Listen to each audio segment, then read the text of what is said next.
Hello दोस्तों, आप सभी का स्वागत है हमारे चैनल कंप्यूटर क्लासेस के अंदर। पिछली क्लास के अंदर अपन लोगों ने पढ़ा था कंप्यूटर बेसिक्स। अब चलते हैं अपन अपनी नेक्स्ट क्लास के अंदर।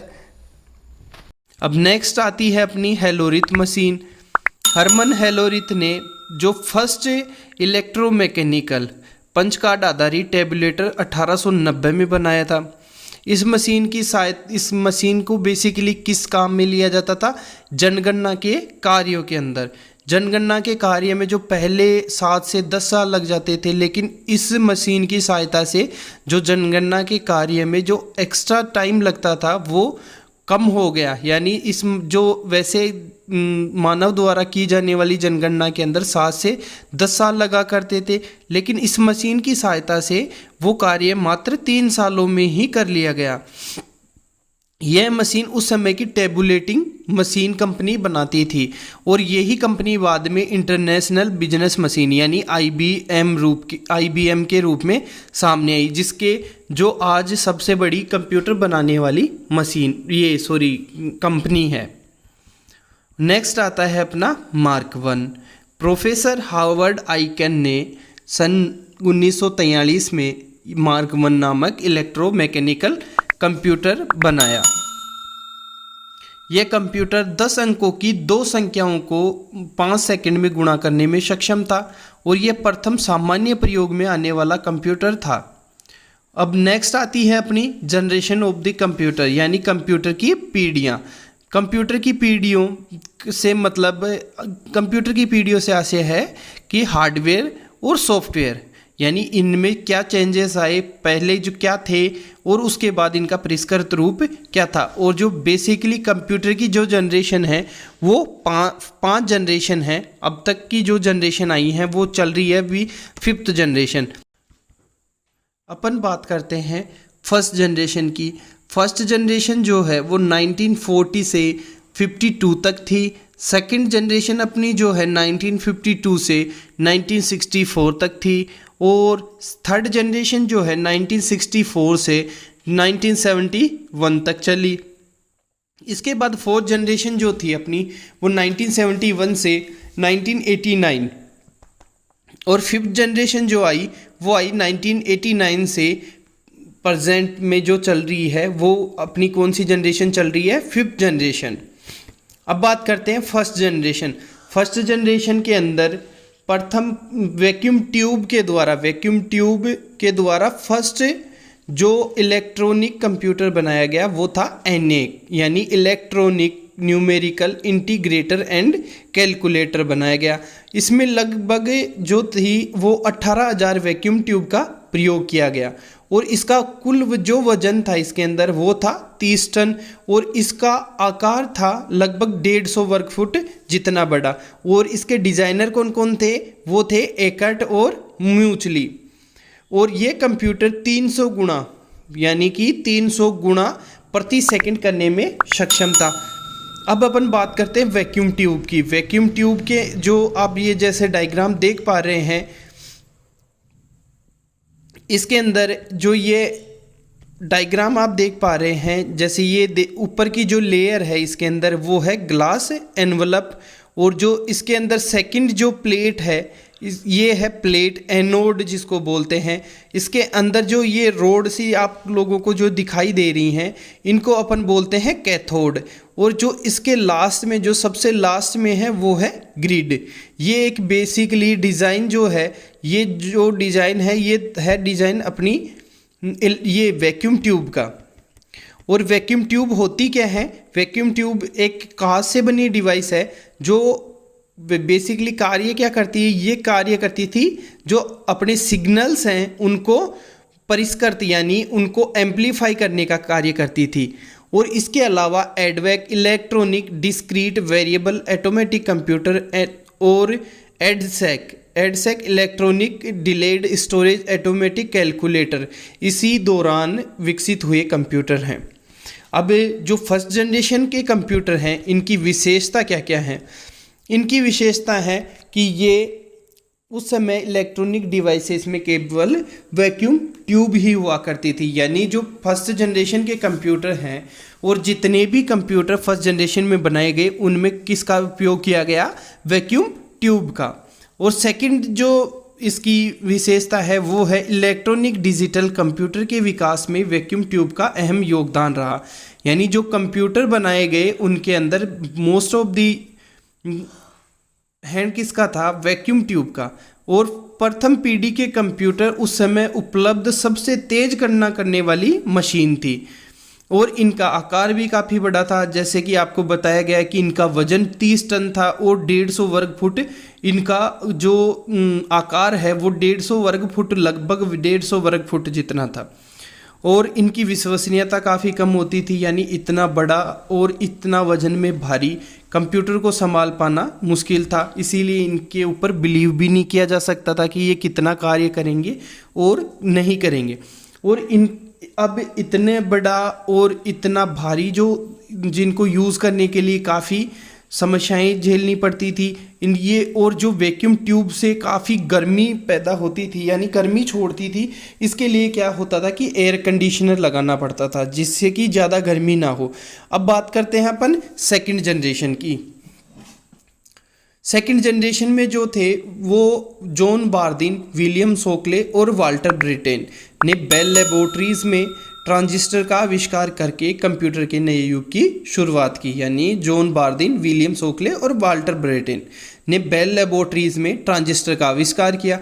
ट्रांजिस्टर में सेमीकंडक्टर का प्रयोग होता था जो कि वैक्यूम ट्यूब की तुलना में काफ़ी विश्वसनीय था। इसके साथ ट्रांजिस्टर कम जगह, कम बिजली की खपत करते थे, यानी कि फर्स्ट जनरेशन के जो कंप्यूटर थे उनमें किसका प्रयोग किया गया, वैक्यूम ट्यूब का। सेकंड जनरेशन में आते आते किस में क्या बदलाव आए कि ट्रांजिस्टर का प्रयोग किया जाने लगा। ट्रांजिस्टर में सेमीकंडक्टर का प्रयोग होता था जो कि काफ़ी कम गर्मी भी पैदा करते थे और साथ में बिजली की भी कम खपत होती थी। इन्हीं कारणों से ट्रांजिस्टर आधारित कंप्यूटर आकार में छोटे और विश्वसनीय होते गए और इसी दौरान मैग्नेटिक डिस्क भी अस्तित्व में आई, यानी स्टोरेज के लिए जो डिस्क यूज़ में ली जाती थी वो थी मैग्नेटिक डिस्क।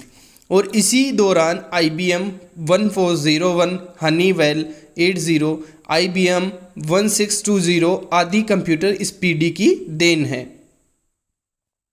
अब बात करते हैं सेकंड जनरेशन के कंप्यूटर के स्पेसिफिकेशन यानी विशेषताएं। अब फर्स्ट जो इसकी स्पेसिफिकेशन है वो है कि इस पीढ़ी के कंप्यूटर प्रथम पीढ़ी के कंप्यूटर की तुलना में आकार में छोटे होते थे, यानी जैसे कि अब अपन ने पढ़ा ऊपर कि जो वैक्यूम ट्यूब थी उनकी जगह किसका प्रयोग किया गया, ये ट्रांजिस्टर का। ट्रांजिस्टर जिसके जो किससे बना होता था, सेमीकंडक्टर से, और ये आकार में काफ़ी छोटे थे और इनको लगाना काफ़ी आसान था और ये तुलनात्मक रूप से अधिक विश्वसनीय थे, यानी कि इनके ऊपर विश्वास किया जा सकता था, फर्स्ट जनरेशन से अधिक विश्वसनीय थे। इस कारण से इनका व्यावसायिक उपयोग प्रारंभ हुआ। अधिक विश्वसनीय होने के कारण, फर्स्ट जनरेशन से अधिक विश्वसनीय होने के कारण, आकार में छोटे होने के कारण इनका व्यावसायिक उपयोग भी प्रारंभ हो गया। और इसी पीढ़ी के कंप्यूटर को कार्य में लेने के लिए एयर कंडीशनर की आवश्यकता होती थी, यानी गर्मी तो ये भी पैदा करते थे लेकिन फर्स्ट जनरेशन के जो कंप्यूटर थे उनके मुकाबले कम गर्मी पैदा करते थे, लेकिन इनको भी यूज़ में लेने के लिए किसकी आवश्यकता होती थी, एयर कंडीशनर की। गणना में लगने वाला समय प्रथम पीढ़ी के कंप्यूटर की तुलना में कम था, यानी कि जो प्रोसेसिंग स्पीड थी कार्य करने की, गणना करने की, वो फर्स्ट जनरेशन के कंप्यूटर से अधिक थी। इनका व्यावसायिक उत्पादन महंगा था, यानी कि इनका ही बताऊं, ये गर्मी कम उत्पन्न करते थे। अब बात करते हैं थर्ड जनरेशन।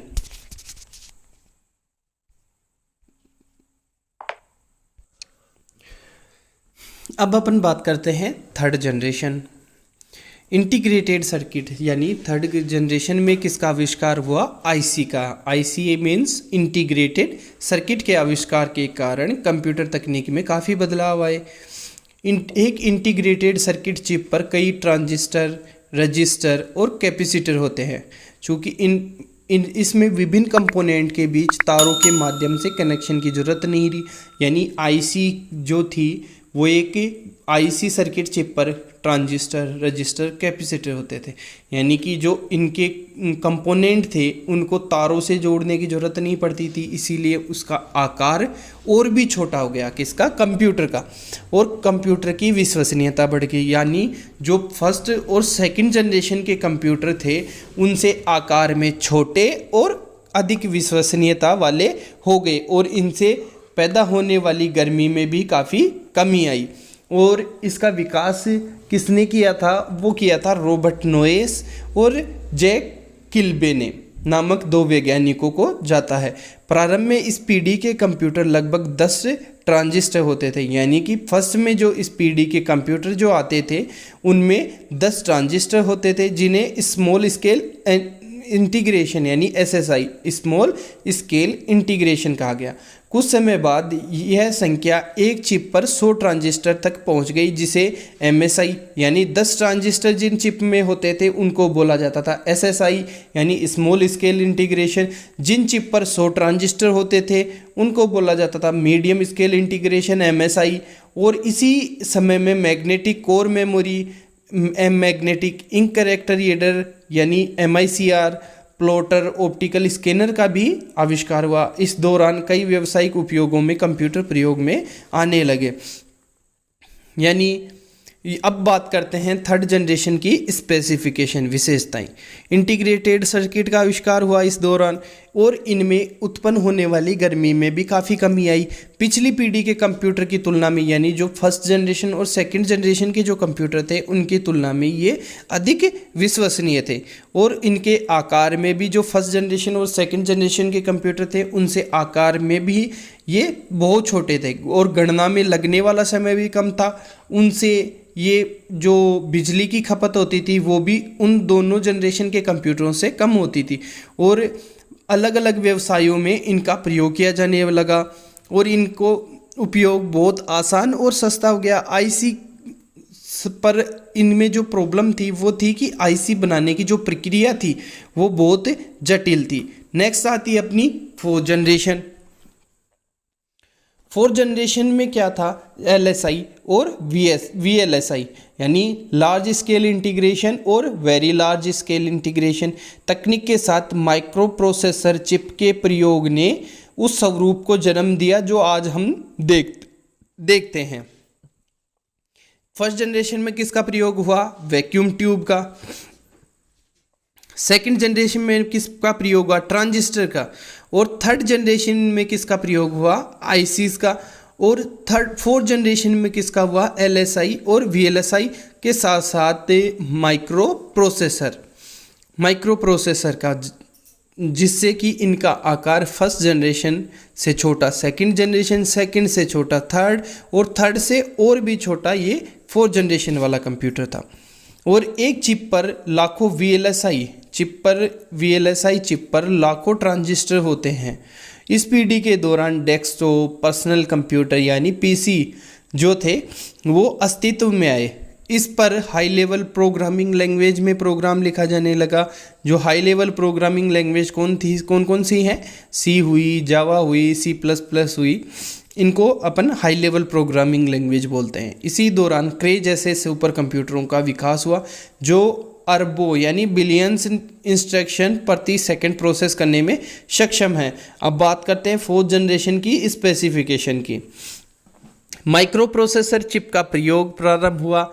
इस जनरेशन में माइक्रो प्रोसेसर का चिप का प्रयोग प्रारंभ हुआ, जिससे क्या हुआ कि कंप्यूटर का आकार और भी छोटा हो गया, कंप्यूटर की प्रोसेसिंग स्पीड अधिक हो गई, हाई लेवल लैंग्वेज का प्रोग्राम लिखा जाने लगा, और जो गर्मी पैदा होती थी फर्स्ट सेकंड थर्ड जनरेशन में, इनमें काफ़ी गिरावट आई। और इसके फोर्थ जनरेशन के जो कंप्यूटर थे इनको प्रयोग में लेने के लिए एयर कंडीशनर की आवश्यकता नहीं होती थी, और उत्पादन पिछली पीढ़ियों की तुलना में काफ़ी सस्ता हो गया।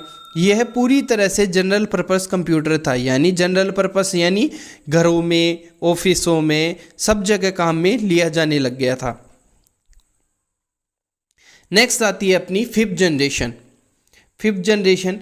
टेक्नोलॉजी के लगातार विकास ने यूएलएसआई यानी अल्ट्रा लार्ज स्केल इंटीग्रेशन तकनीक को जन्म दिया। इस तकनीक में एक ही चिप पर लगभग 10 मिलियन इलेक्ट्रॉनिक कंपोनेंट समाये होते हैं। इस पर एक साथ कई कार्य यानी मल्टीटास्किंग किए जा सकते हैं। मल्टीटास्किंग मीन्स कि एक टाइम पे ही अपन गेम खेल सकते हैं, गाने सुन सकते हैं, ब्राउजिंग कर सकते हैं या किसी ऐप को ओपन कर सकते हैं। इनको बोलते हैं अपन मल्टीटास्किंग, यानी एक ही समय पर एक से अधिक कार्य करना। इनका प्रयोग मल्टीमीडिया, गेम, रोबोटिक्स आदि में होने लगा। IBM का सुपर कंप्यूटर डीप ब्लू, जिसका नाम है डीप ब्लू, वो इस पीढ़ी का ही उदाहरण है, जिसने मई 1977 में शतरंज के एक खेल में विश्व शतरंज चैंपियन गैरी कास्पारोव तक को हरा दिया था। अब इसकी बात करते हैं 5th जनरेशन की स्पेसिफिकेशन। मल्टीटास्किंग, अभी जैसे मैंने बताया कि मल्टीटास्किंग क्या होती है, एक ही समय पर एक से अधिक कार्य करवाना। किससे? अपने सिस्टम से, PC से। और ये वॉइस रिकॉग्नाइजेशन यानी मानव की आवाज़ पर कार्य करने में सक्षम था। इसका प्रयोग एक्सपर्ट सिस्टम में होने लगा। एक्सपर्ट सिस्टम से आशय ऐसे सिस्टम से है जो एक विशेषज्ञ की भांति निर्णय ले सकता हो। इसका प्रयोग रोबोटिक्स एंड तथा गेम्स में अधिक होने लगा। आज की क्लास में बस इतना ही। अब आगे अपन पढ़ेंगे अपनी नेक्स्ट क्लास के अंदर।